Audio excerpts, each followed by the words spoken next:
동물을 나누는 여러 기준 중에 냉혈 동물과 온혈 동물로 나누는 기준이 있다고 그래요. 이게 이제 냉혈 동물이라는 건 무슨 의미냐면 이제 변온 동물이라고도 말하는데요. 주변의 기온보다 피가 차갑다네요. 그래서 주변의 온도에 따라서 체온이 시시각각 달라진대요. 그래서 변온 동물이고 또 다른 말로 냉혈 동물이라고 얘기를 하는 거예요. 상대적으로 그럼 온혈 동물들은 정온 동물이겠죠. 그러니까 주변의 기온보다 피가 뜨겁대요. 그래서 체온을 일정하게 주변 상황과 상관없이 체온을 일정하게 이제 유지를 하게 된다고 그래요. 그래서 그런 의미에서 이제 냉혈 동물과 온혈 동물로 나눈다고 그래요. 이 냉혈 동물 중에 도마뱀이 있는데요. 도마뱀이 있는데 이 도마뱀은요 병에 걸리면 따뜻한 돌을 찾아간대요. 그도 그럴 것이 그랬을 때 몸을 데우면서 그 따뜻한 돌에서 몸을 데우면서 체온이 상승돼야 그 병과 싸우는데 도움이 된답니다. 그래서 도마뱀은 아프면 병에 걸리면 따뜻한 돌을 찾아간대요. 그래서 자신의 체온을 올리고 그러니까 자신은 체온이 낮으니까 자신의 체온을 올리고 그래서 그 병과 싸운다는 거예요. 이 몸을 데울 만한 따뜻한 장소를 찾지 못하는 도마뱀은 그래서 상대적으로 그렇지 않은 도마뱀보다 죽을 확률이 높다네요. 그러니까 이게 결정적이라는 거예요. 냉혈 동물인 도마뱀 같은 종류들은 병에 걸렸을 때 따뜻한 곳을 찾아가서 그 따뜻한 돌 덕분에 자신의 체온을 데피지 않으면 죽을 확률이 더 높다는 거예요. 이번 주 말씀을 준비하면서 제가 이 책을 접하면서 그런 마음이 탁 들었어요. 아, 우리의 자녀들이 그럴 수 있겠다. 우리의 자녀들이. 아, 우리의 다음 세대가 그럴 수 있겠다. 사실 우리의 자녀들 다음 세대는요, 주변의 상황이 시시각각 변할 수밖에 없어요. 그럴 때 얼마나 벅차고 얼마나 힘들고 얼마나 어려울 수 있을까.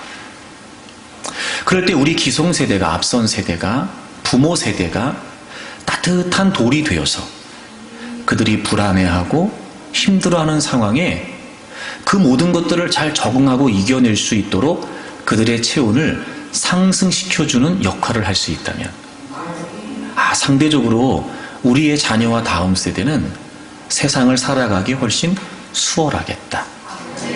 도마뱀이 그런 것처럼 죽을 확률을 좀 감소시킬 수 있겠다. 이런 마음이 들었어요. 여러분, 여러분의 자녀들을 사랑하시겠죠? 물론이십니다. 여러분이 따뜻한 돌이 돼주세요. 여러분, 우리 교회 어린이들, 학생들, 청년들 꽤 많아요. 지금도 밑에서는 아마 한 16명, 17명 이렇게 되는 아이들이 지금 예배를 드리고 있을 거예요. 어린이부만. 여러분, 우리가 어린이부, 학생부, 청년부에게 따뜻한 돌이 되어줄 수 있으면 얼마나 좋을까.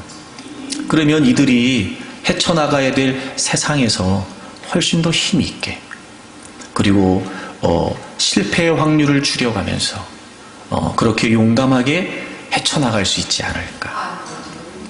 그래서 여러분, 앞선 세대인 우리가, 부모인 우리가 이렇게 따뜻한 돌이 되어주면 여러분, 우리의 다음 세대는 더 건강하게 그리고 더 믿음 안에서 잘 자라갈 수 있으리라고 믿습니다.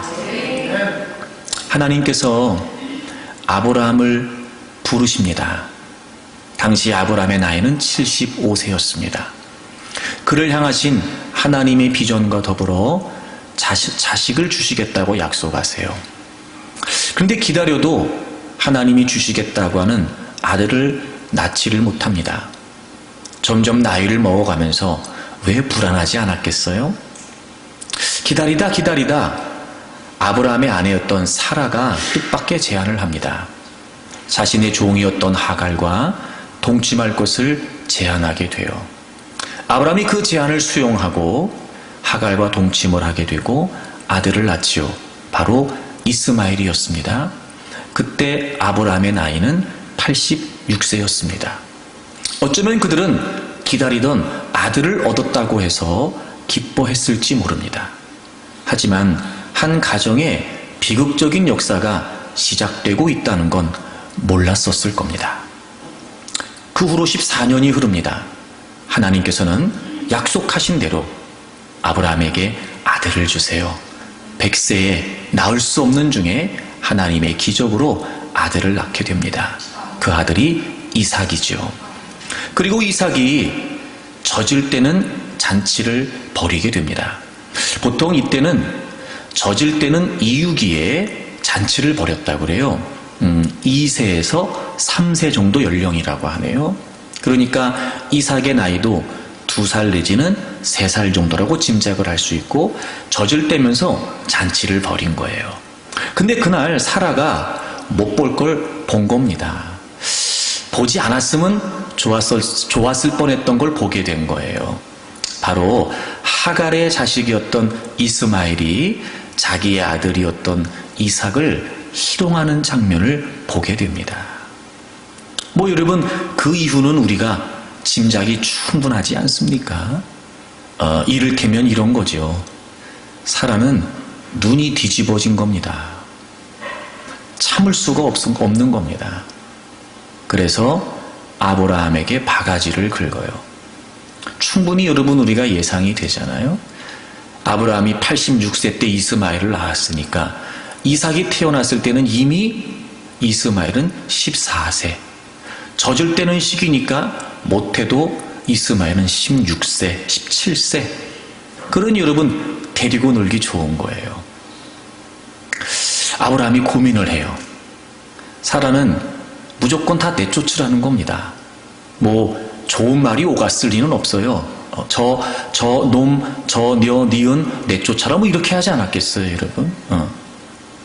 아브라함이 고민을 하게 되고 하나님께서 사라의 말을 들으라고 하세요.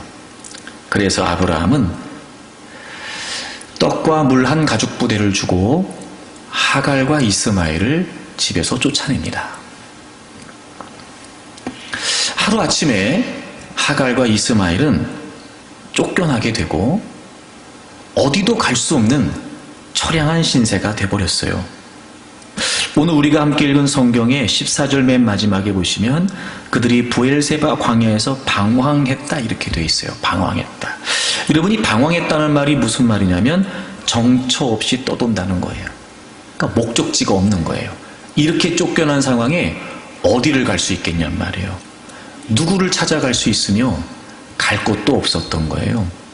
그러니까 그냥 어디를 가야 될지도 모르는 그런 상황에 계속 그냥 그 사막길을 헤매면서 다니고 있었던 겁니다. 당연히 떡이 떨어졌겠죠. 물도 떨어졌을 거예요. 여러분 이 사막 지역을 잘 아시잖아요. 다른 것보다 물이 떨어졌다는 건 정말 치명적인 위험입니다. 아니나 다를까 그나마 엄마는 좀 견딜 수 있었는데 아들이었던 이스마엘은 도무지 견딜 수가 없었던 거예요. 물을 먹지 못한 채 생명의 위협을 받고 있었습니다. 어머니였던 하갈은 아들이 이렇게 광야에서 죽어가고 있는 모습을 그저 바라만 볼 뿐 할 수 있는 게 아무것도 없었어요.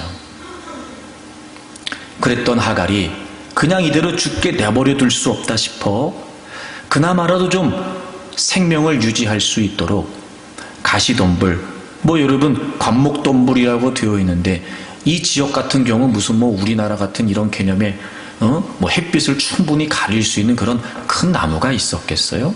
우리가 좀 연상하기는 그런 가시떨기 같은 약간의 어떤 그런 그늘을 좀 만들 수 있는 나무였을 거라고 생각이 되죠. 거기에 아이를 눕혀놓습니다. 애는 지금 이제 숨이 꼴깍꼴깍 하고 있는 거예요.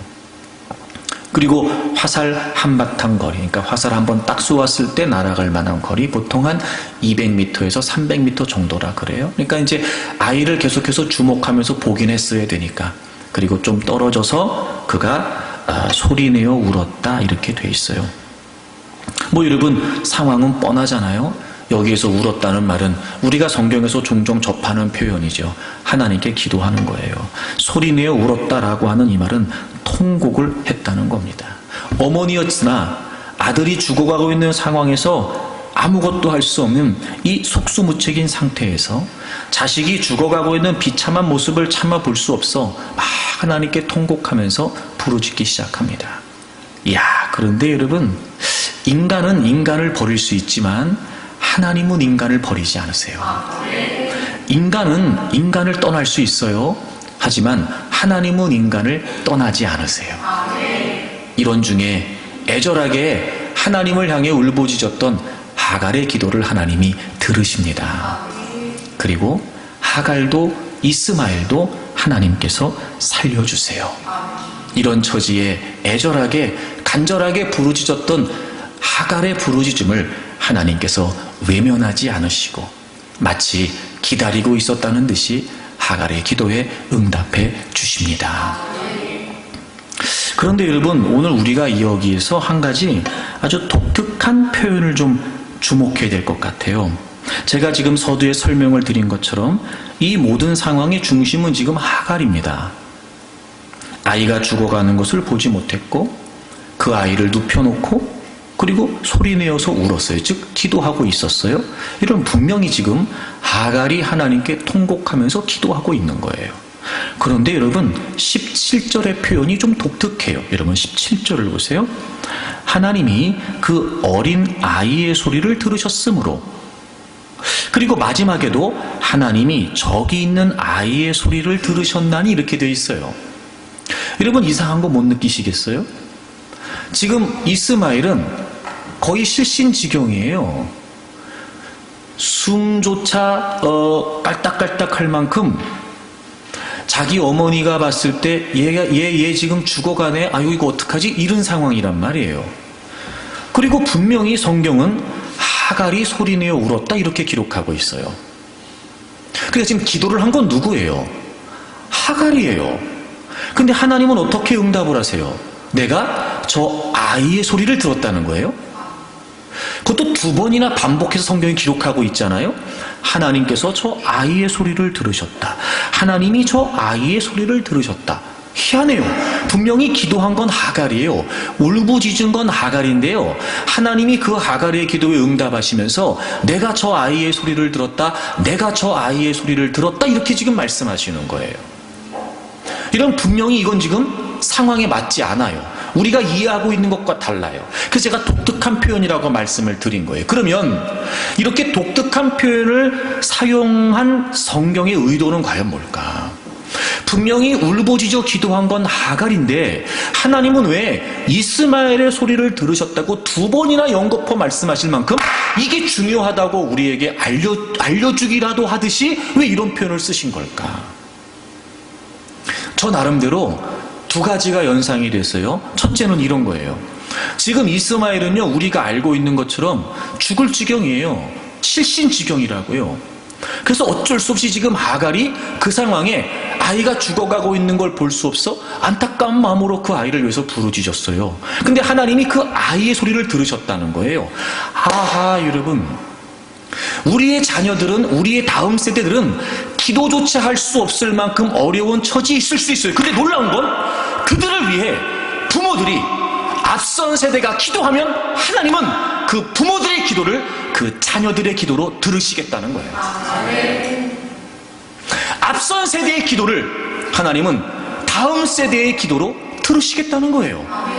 분명해요. 지금 이스마엘은 누워 있어요. 울부짖은 건 하갈이었어요.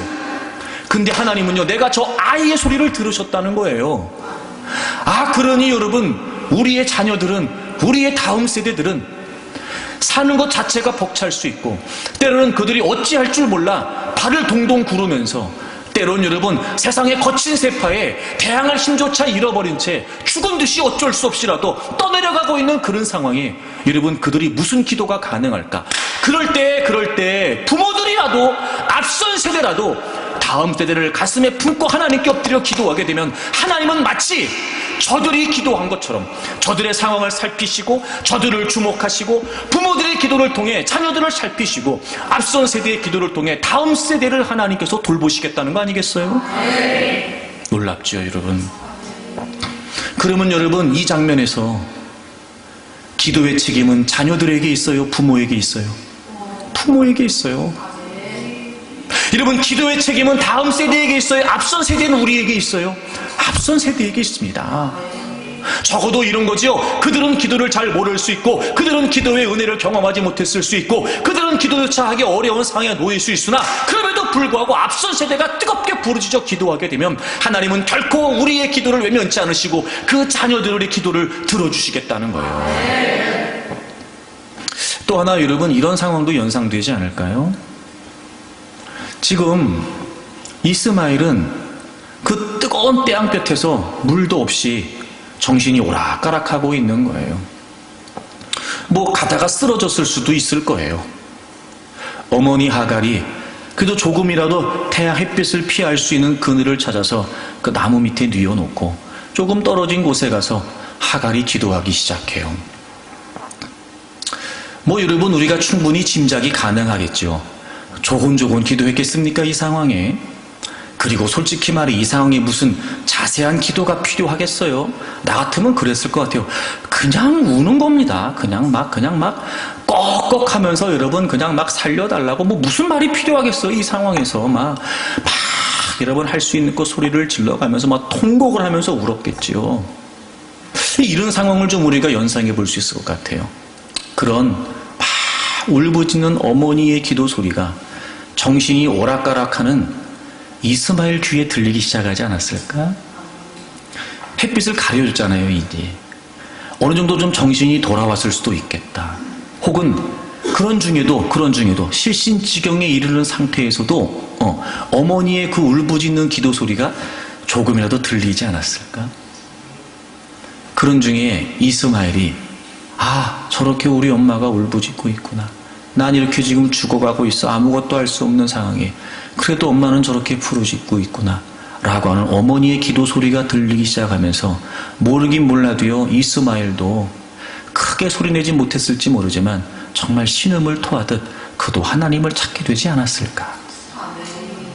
하나님 숨이 넘어가면서도 하나님 어머니의 기도에 마치 반응이라도 하듯 어머니의 기도를 마치 따라하기라도 하듯 그렇게 여러분 정신이 오락가락한 상황에서 어머니의 기도 소리가 들리는 만큼이라도 이스마엘이 하나님께 기도하려고 시도했던 건 아니었을까. 그리고 하나님은 이스마엘의 소리를 들으셨다는 거예요.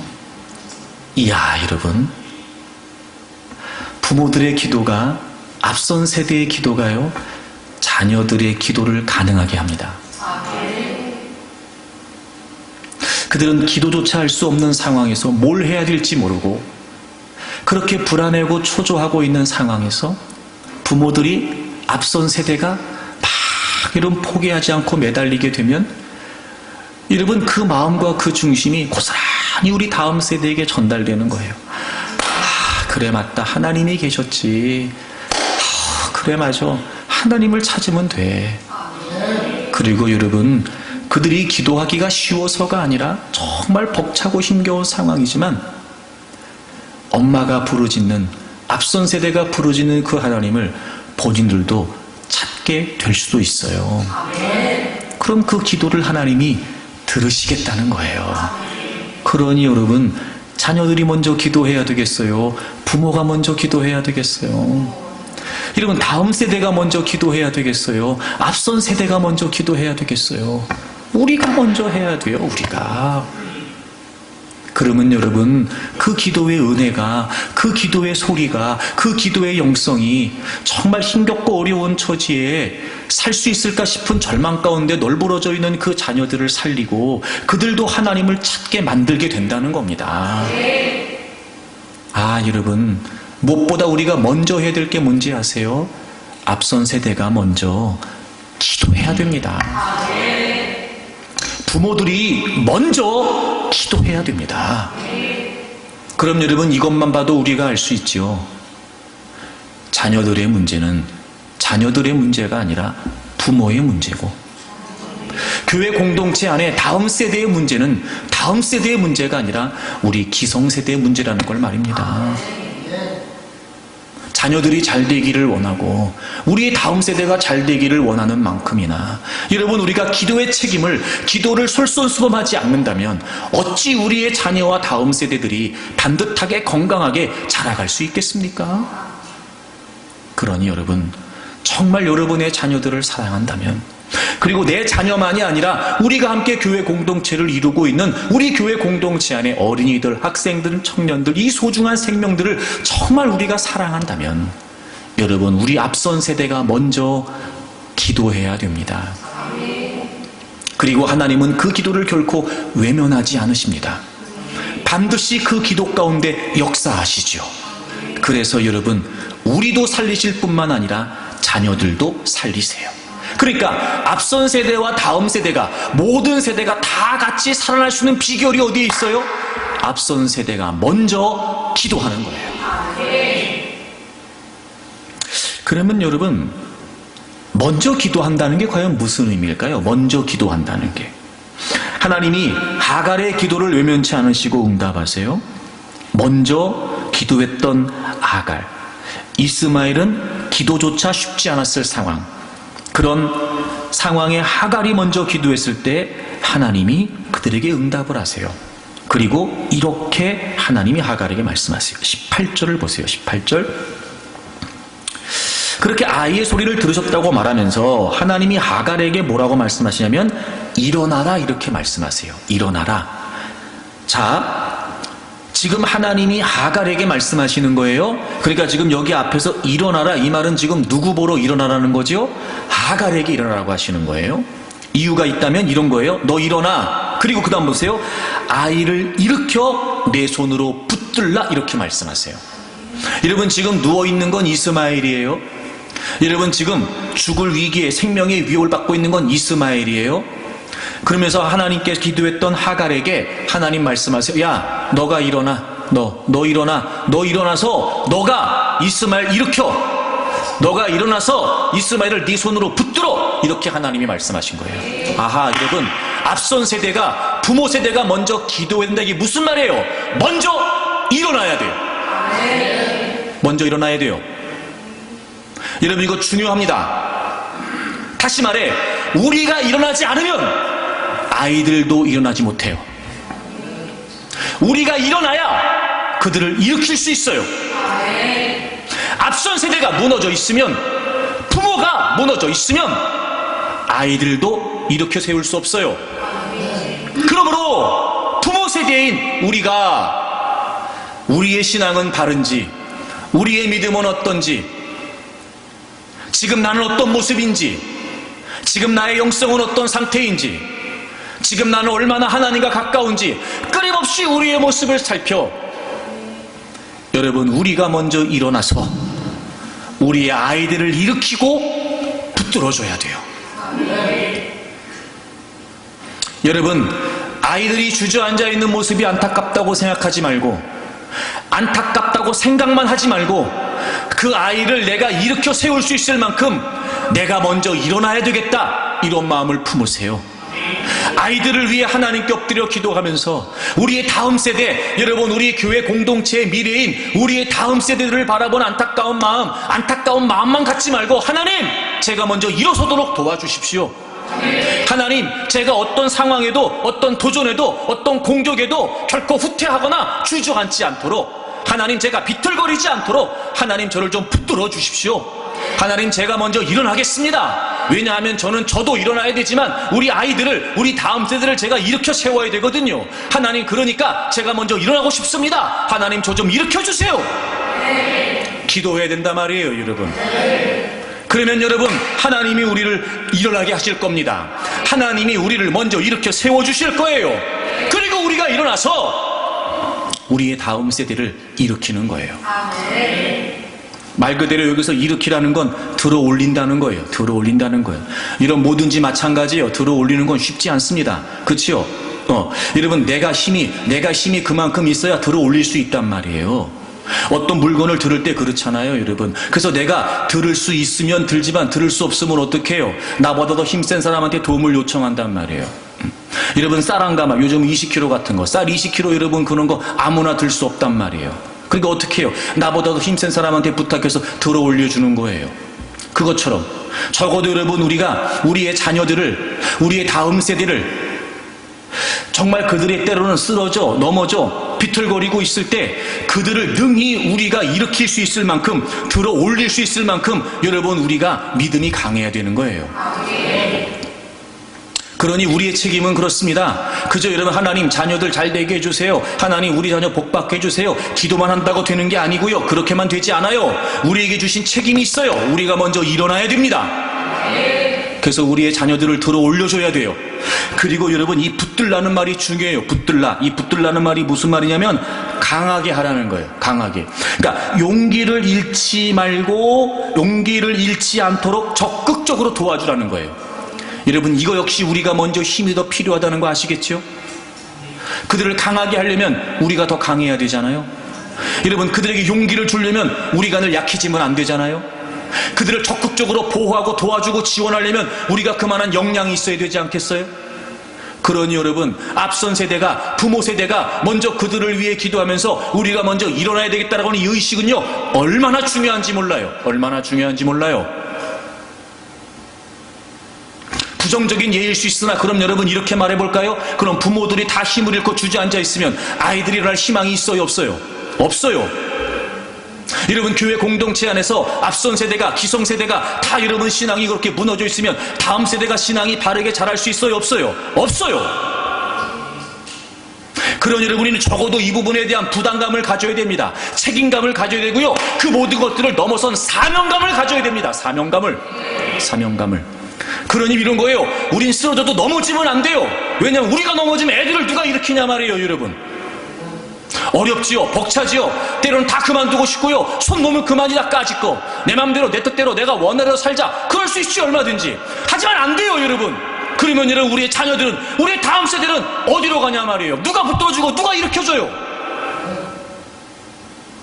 우리가 힘들지 않다는 게 아니에요. 여러분이 힘들지 않다는 게 아닙니다. 그래요, 힘드시겠죠, 어려우실 거예요. 하지만 그래도 버티셔야 됩니다.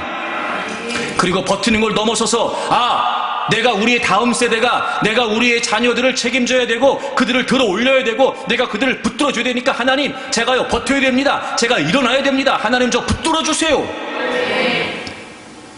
여러분, 이를 악물고 말입니다. 이를 악물고.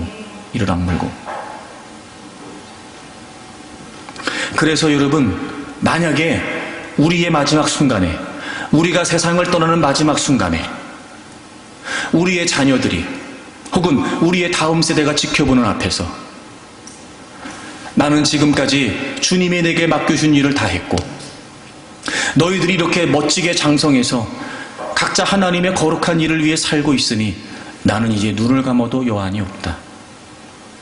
여러분, 이래야 되지 않겠어요?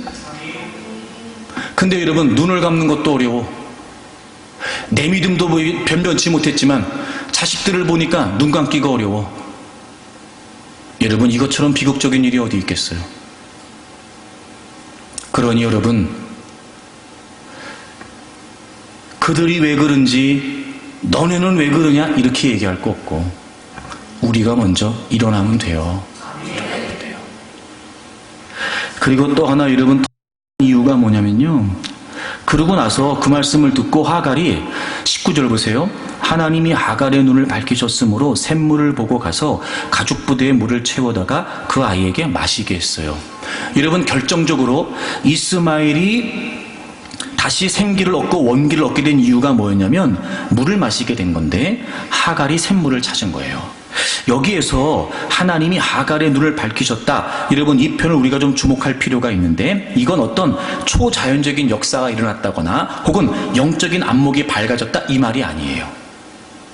하갈이 막 울면서 기도했어요. 하나님께서 너 일어나, 너가 먼저 일어나야 돼. 그리고 네 아들 네가 일으켜야지. 그리고 붙들어야지 라고 하시는 이 하나님의 말씀을 듣고 그가 이제 용기를 얻기 시작한 거예요.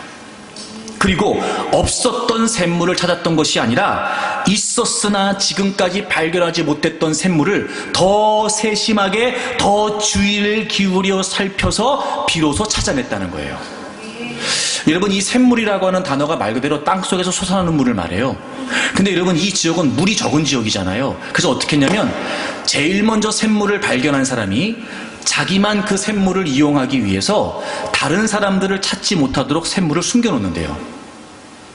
그러니까 내가 찾은 샘물이 아니라면 타인이 내가 찾은 샘물을 찾는 건 사실 거의 힘들어요. 그러니까 이게 딱 그런 케이스예요. 그러니까 누군가 먼저 찾았던 샘물이었어요. 근데 자기만 사용하기 위해서 그 샘물을 잘 이렇게 덮어놨다거나 혹은 발견하지 못하도록 어떻게 조치를 취해 놓은 거예요. 그러니까 하갈이 이렇게 자기 자식이 널브러져 있는데 물을 먹이고 싶어서 주변의 물을 찾아보지 않았을 리가 없잖아요. 죽어라고 찾아봤겠죠. 근데 물이 없으니까 애는 점점 죽을 지경이 됐고 어쩔 수 없이 비워놓고 지금 하나님께 울부짖고 있는 거 아니겠어요? 그러니까 원래 없던 샘물이 아니었어요. 원래 있던 샘물이었고 이전에는 찾지 못했는데 하나님의 응답을 받고 용기를 얻어서 일어나서 더 자세하게 주위를 세심하게 살폈더니 거기에 샘물이 있었던 거예요. 자, 보세요. 되게 중요한 얘기 합니다. 중요한 얘기. 기도하기 전에도 샘물을 분명히 찾았을 거예요. 아들이 그렇게 목이 말라 죽어가고 있는데 가만히 놔둘 부모가 어디 있겠어요? 그죠? 그럼 보세요. 모성애로도 찾지 못했던 샘물을 기도하고 찾은 거예요. 여러분, 우리가 왜 먼저 일어나야 되는지 아세요? 아이를 일으키고 아이들을 붙들어주는 게 뭔지 아세요? 지금 우리의 아이들이, 지금 우리의 다음 세대가 힘들어하고 아파하고 괴로워하고 있는 문제에 현실적인 대안을 제시해 주라는 거예요. 지금 물이 없어서 죽어가고 있는 이스마엘에게 물을 먹여준 게 누구냐면 하갈이에요. 어떻게? 본인이 찾았어요. 본인이. 모성애로도 찾을 수 없었던 샘물, 하나님께 기도했고 하나님이 너가 일어나라고 말씀하셨고 그 말씀에 하나님의 용기와 위로를 얻어서 내가 이러고 있으면 안 되지, 내가 이렇게 나라도 이렇게 뭐를 찾아야지, 나 가만히 있으면 안 돼. 그리고 막 애절하게 더 간절하게 샘물을 찾았어요. 그리고 비로소 찾아낸 거예요. 그리고 그 물을 떠다가 자기 아이를 먹인 거예요. 여러분, 먼저 일어나야 돼요. 왜요? 지금 우리 아이들이 뭐 때문에 힘들어하고 뭐 때문에 괴로워하고 뭐 때문에 아파하는지 그들을 살펴서 그들을 여러분 현실적인 대안을 제시해 주면서 그들을 때로는 위로하고 때로는 그들에게 용기를 주고 그들이 바른 길을 갈 수 있도록 지도해 주면서 여러분 그들을 붙들어 줘야 돼요. 그러니까 여러분, 자녀들을 위해 우리가 먼저 기도한다는 건 그냥 몇 마디 여러분 기도한다고 되는 게 아니에요. 첫째, 관심 가주세요. 제발 무엇보다 여러분의 자녀들에게 관심을 가지세요. 그리고 적어도 여러분 일주일에 한 번이라도 교회에 오면 우리 아이들에게 관심을 가주세요. 관심을. 내가 턱 까놓고 물어볼까요? 여러분 아이들 이름은 다 압니까? 우리 어린이, 학생들, 청년들 이름은 다 아세요? 어차피 주일에 한 번밖에 못 만났는데 그럼 그 아이들 이름을 불러주면서 축복해 주십니까? 때로는 그들이 무슨 일이 있을까? 그들이 뭐가 아픈 걸까? 그들이 뭐가 어려운 걸까? 관심 갖고 그들에게 다가가 살피면서 세심하게 주의를 기울여 그들을 품으십니까? 관심이 없잖아요, 우리가. 내 자녀도 마찬가지예요. 제가 늘 여러분에게 말씀드리잖아요. 애들이 할 말이 없는 게 아니고요, 말을 안 하는 거예요. 그래서 잘 들으세요. 제발 여러분, 제발 정말 부탁드려요. 우리 아이들에게 하지 말아야 될 이야기 첫 번째, 네가 뭐가 힘들어? 이 얘기하지 마세요. 그래요, 우리가 더 힘들지. 솔직히 우리끼리 얘기지만 지들이 힘들어야 뭐가 힘들겠어. 그래요, 우리가 더 힘들어요. 근데 어렵사리 자녀들이, 어렵사리 다음 세대 우리 아이들이 엄마 나 힘들어요. 아유, 장로님, 권사님 제가 힘들어요. 그럼 야야, 아이고 배부른 소리 아니야. 나 때는 뭐 이런. 니네가 제발 그런 얘기 하지 마세요. 아니 오죽하면 그런 얘기 할까 봐서. 오죽하면. 그럼 보세요, 아이들이 와서 다가와서 그런 얘기 하는데 네가 뭐가 힘들어? 엄마가 힘들지? 이렇게 얘기하면 다음부터 다시 와서 얘기하고 싶겠어요? 안 해요. 아니 왜 제 발로 찾아온 아이들을 자꾸 밖으로 내모냐고요. 아이들이 힘들다 그러면 때로는 엄마 상황이 이해가 안 되고 앞선 세대는 우리가 겪었던 보다 훨씬 쉽고 그리고 훨씬 편안한 삶을 사는데 쟤네는 도대체 뭐가 힘들다고 하는 걸까? 도무지 우리 생각에는 맞지 않아도 일단 힘들다고 다가오면 힘들다고 좀 맞장구 쳐주란 말이에요 좀. 에? 아유 그랬구나. 아유 엄마가 몰랐네. 아유 그랬어. 아유 집사님이 몰랐다 야. 아이고 아유 그래 아팠어. 그래 아팠어. 뭐 적어도 이런 거. 그래서 여러분 아이들을 자꾸 부모의 품에 자꾸 교회의 품에 끌어안아야 애들이 세상으로 나가지 않지. 이거는 여러분 어렵사리 여러분 할까 말까 내가 얘기하면 이해해줄까 내 맘 알아줄까 고민하다가 여러분 어렵사리 한 마디 툭 꺼냈는데 야 네가 뭐가 힘들어 야 옛날에는 있잖아 뭐 이러면서 얘기하면 소위 우리끼리 얘기지만 요즘 말로 이렇게 뭐 하는 거예요? 꼰대질 하는 거지 그게. 그러면 애들이 다가오겠습니까? 그러니까 우리가 한 건 생각 안 하고 왜 너네들은 그러냐고 얘기하지 말란 말이에요. 적어도 하나님은 오늘 하갈에게 이스마엘을 향해서 너가 책임지라는데? 너가 일어나서 물 떠다 주라는데요? 근데 우리는 물을 떠다 주기는커녕 누워있는 애들요 더 자빠지게 만드는 거야 지금. 그러지 마세요. 그러지 마세요. 제발 정말 여러분 그러지 마세요. 우리 교회 어린이부, 학생부, 청년부 누가 다가와서 여러분에게 무슨 얘기를 해도 때로는 여러분 생각에 맞지 않고 이해가 안 돼도 제발 야 네가 뭐가 힘들어 이 얘기하지 마세요. 그럼 있는 것 아유 그랬구나. 그래 내가 뭐 도와줄 수 있는 건 없을 것 같고 내가 기도할게. 혹은 여러분 우리 아이들 어린이부터 시작해서 우리 아이들 일주일에 만날 때마다 뭐 요즘은 어려운 일 없는지 아이고 저기 권사님이 너 위해서 맨날 기도한단다. 내가 뭐 위해서 기도해 줄까? 뭐 이렇게 한다든지 뭐 그래 여러분 점점 더 아이들이 여러분 교회 안에서 건강하게 자라고 교회 안에서는 믿음으로 자라면서 세상에서 승부할 여러분 힘이 생기는데 교회 와도 여러분 교회 기성세대가 여러분 관심이 없고 부모들도 여러분 말은 그러잖아. 우리가 나도 부모니까 어쩔 수 없지만 말은 내가 너네들 위해서 이렇게 열심히 일하는데 말은 그렇게 좀 솔직히 말해서 여러분 나 때문에 일하는 거지 뭐 애들 때문에 일합니까? 솔직히 말해서 우리끼리 얘기지만 내가 나가고 싶은 거고 내가 이러고 싶은 거지 무슨 뭐 그렇다고 내가 무슨 뭐 애들을 뭘 얼마나 뒷바라지 한다고 애들 핑계 대지 마세요. 내가 하고 싶은 거 하는 거지 그런 얘기 하지 마세요. 그런 여러분 아이들에게 관심을 가주세요. 그리고 현실적인 대안을 주세요. 자, 이런 거예요. 잘 들어보세요. 제가 전에도 그런 얘기 했는데, 여러분, 요즘은요, 우리 아이들이 자라는 이 시대는요, 우리 기성세대가 자랐던 시대하고는요, 천지 차이예요. 그 10년이 그냥 10년이 아니고요, 옛날의 속도로 비하면 아마 100년씩은 될지도 몰라요. 그러니까 이 아이들은요, 굉장히 힘들어하고 굉장히 지금 혼란스러워요. 가장 큰 혼란이 뭐냐면 가치관의 혼란이에요. 워낙 사회가 다변화 시대가 됐고요. 워낙 발달됐고 발전되어 있기 때문에 게다가 여러분 이 하나님의 진리의 말씀조차 다 허물어지는 시대에 아이들이 얼마나 가치관이 혼란스러운지 몰라요. 그때마다 우리가 뭐가 바른 건지 뭐가 옳은 건지 우리가 먼저 성경적인 분명한 진리 위에선 성경적인 분명한 가치관을 가지고 아이들을 잘 이끌어줄 수 있어야 돼요.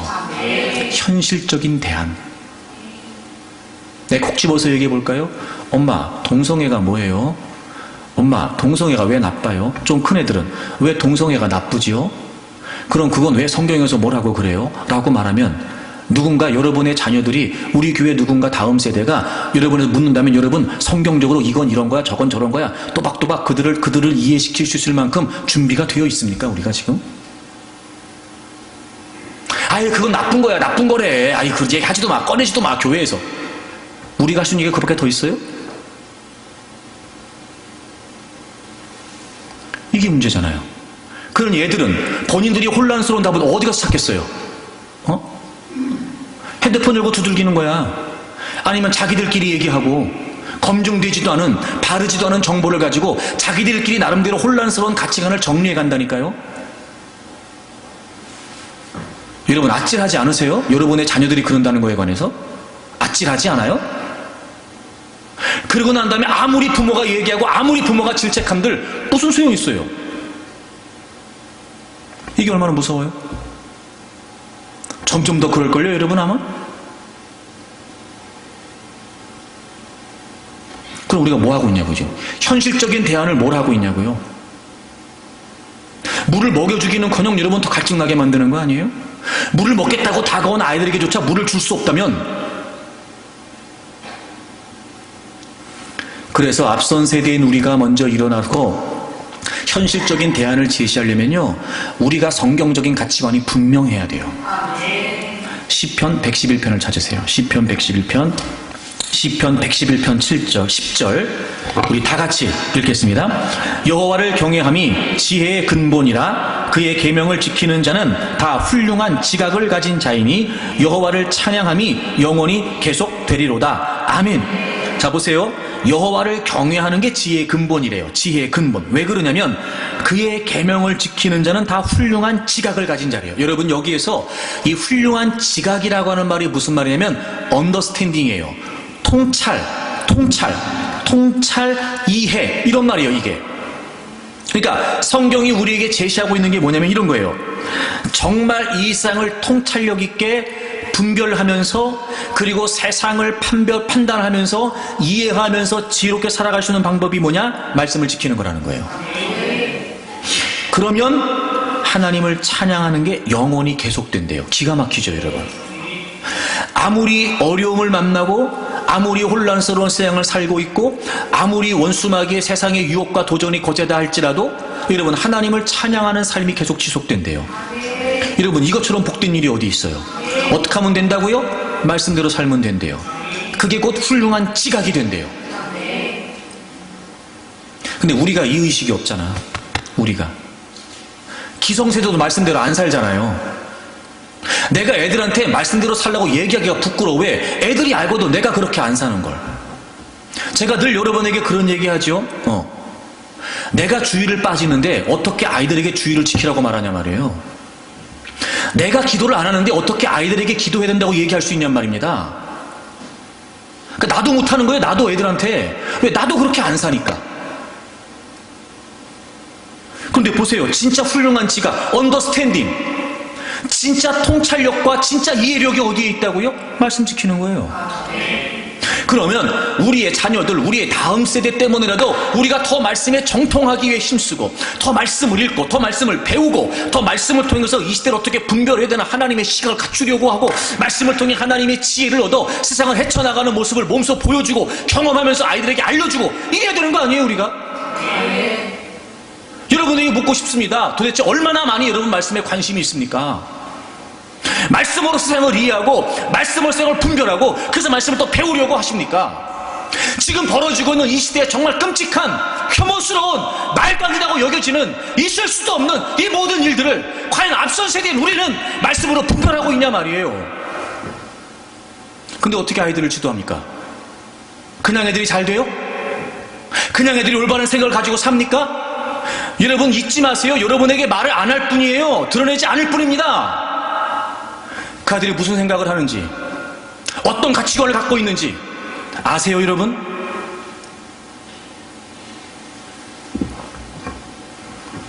요즘 여러분 핸드폰 하나 가지면 끝나요. 예? 엄마도 필요 없습니다. 핸드폰 하나면 끝나.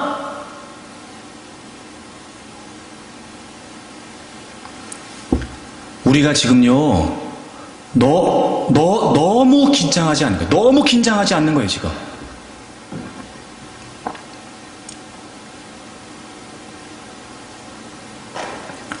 우리가 먼저 일어나야 돼요. 깨어나십시오. 지금 하나님께 울부짖으면 될 거 나중에 피눈물 흘리면서 후회하지 말고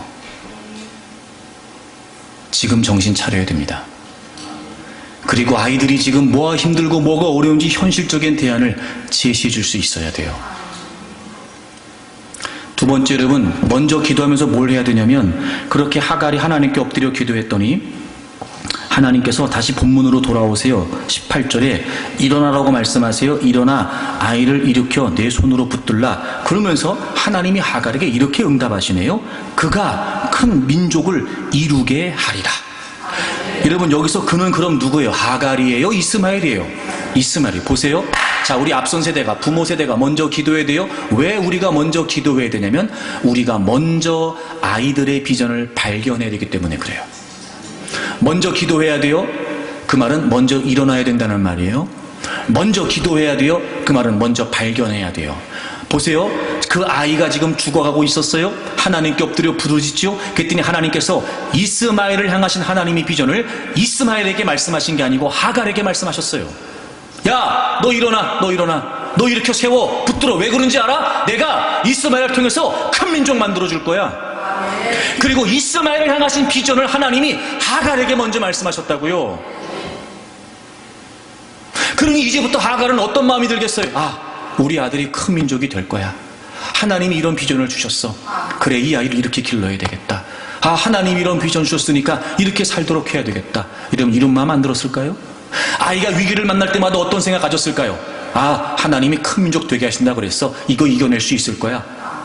그 아이를 여러분 격려하고, 때론 여러분 이런저런 이유 때문에 실패하면서 절망하고 있을 때 그 아이에게 무슨 생각이 들까? 하나님이 큰 민족 되게 하신다 그랬어. 걱정하지 마라 얘야. 하나님이 너 큰 민족이 이루어주신다 그랬어. 지금 실패도 배울 수 있을 거야. 오히려 실패를 통해 우리도 하나님을 찾기 시작하자. 하나님이 너 큰 민족 되게 하신다고 했으니까 하나님이 너 비전대로 이루어 주실 거야.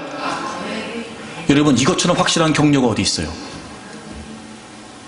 근데 부모인 우리가 우리의 자녀들을, 또 앞선 세대인 우리가 우리 교회 공동체의 미래와 비전인 우리 다음 세대를 위해 하나님이 어떤 비전을 펼치실까 우리가 관심 있고 기도 있고 우리가 알고 있냔 말이에요. 지금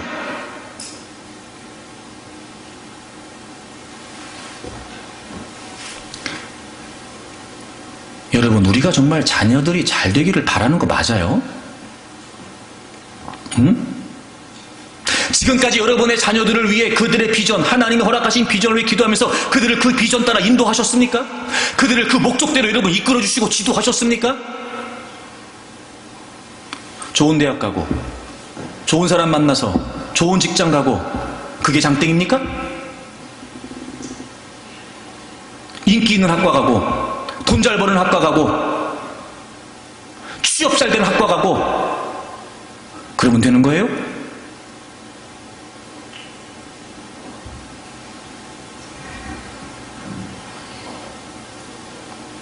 여러분, 우리가 먼저 기도해야 되는 이유는 우리의 다음 세대, 우리의 자녀들을 위한 하나님의 비전을 먼저 발견해야 되기 때문에 그래요. 죽어라고 목숨 걸고 기도하세요, 여러분. 그들이 하나님의 거룩한 비전을 따라 살아갈 수 있도록, 그들이 하나님의 위대한 목적을 따라 살아갈 수 있도록, 세상의 세파에, 세상의 흐름에, 세상의 가치에 휘둘리거나 현혹되거나 농락당하지 않고 흔들림 없이 하나님의 나라를, 흔들림 없이 하나님의 뜻을 바라보면서 꿋꿋이 그 길을 걸어갈 수 있도록, 절망할 수 있고 좌절할 수 있고 실패할 수 있으나 그러나 또 일어서고 또 일어서고 또 전진해 갈 수 있는 그런 분명한 하나님의 목적, 여러분, 그걸 우리 부모가 먼저 발견한단 말이에요.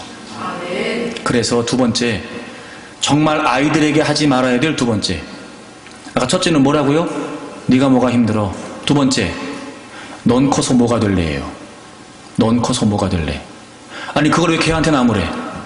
부모가 알아야지. 네? 아니, 그걸 왜 걔한테 뭐라 그래요? 부모가 알아야죠. 우리 다 기성세대 마찬가지예요. 우리 다음 세대에게, 아이들에게 그런 얘기하지 마세요. 물론 우리 마음에 안 맞을 수 있어요. 하지만 여러분, 그래도 그 아이들을 향하신 하나님의 비전이 분명한데, 아이고 저거 커서 뭐가 되려고 저러고 사나 모르겠네, 그런 얘기 하지 마세요. 진짜 걔가 커서 뭐가 되면 어떡할 거예요? 어?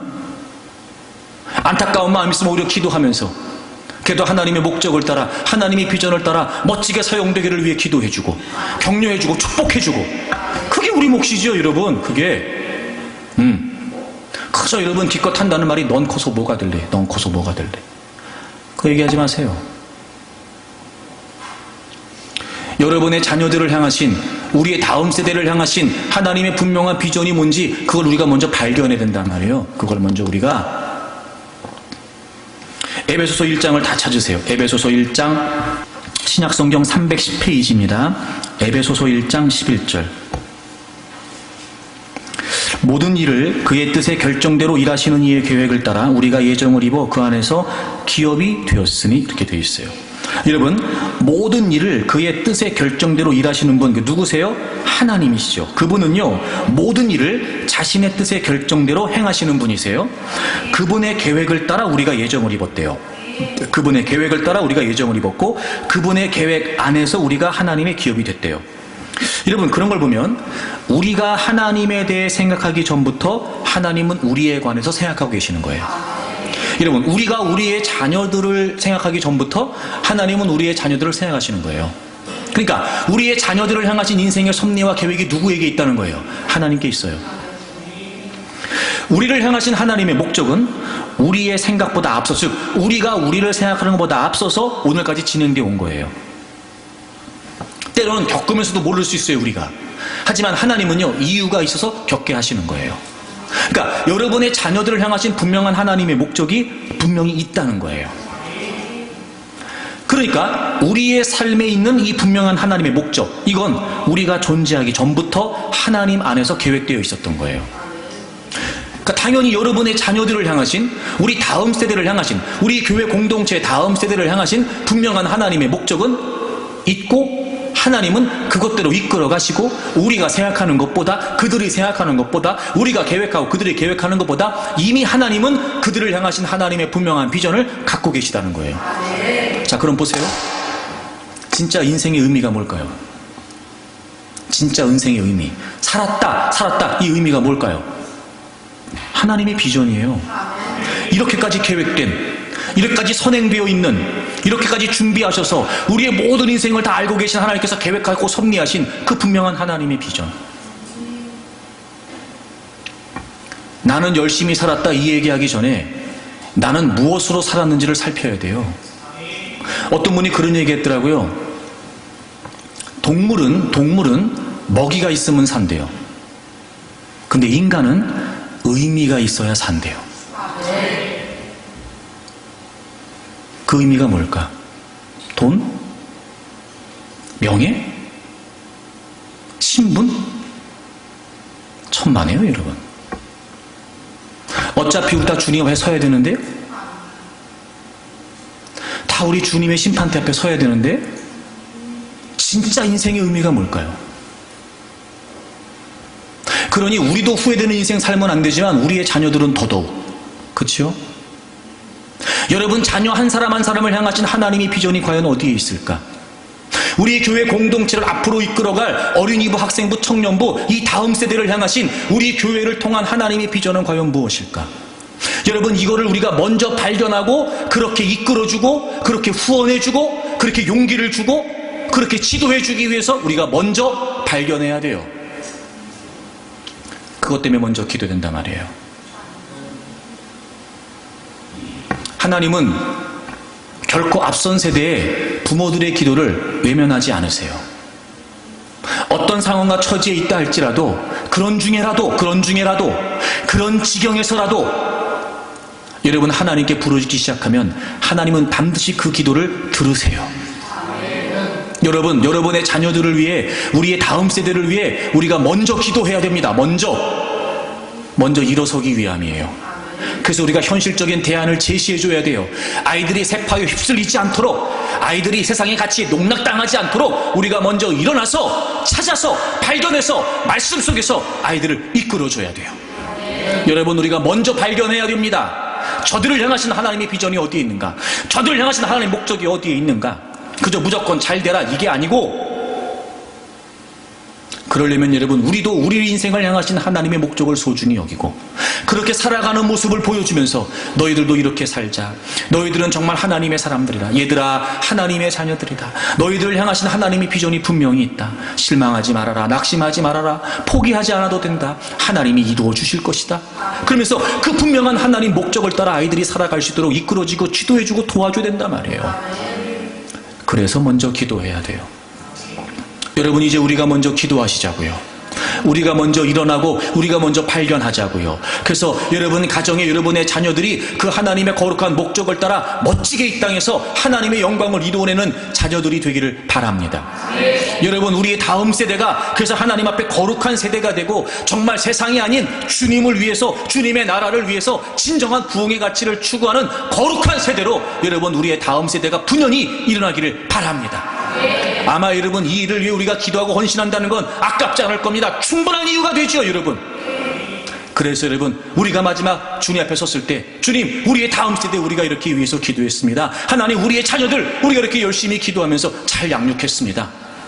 여러분 그렇게 기쁜 낯으로 주님을 배울 수 있도록 여러분 우리가 마지막 이 세상에서 숨을 거둘 때 여러분 다른 그 무엇보다 우리의 다음 세대가 거룩하게 세워져 있는 모습 때문에 여러분 기쁨으로 후회함 없이 우리가 눈을 감을 수 있도록 앞선 세대인 우리가 먼저 기도합시다.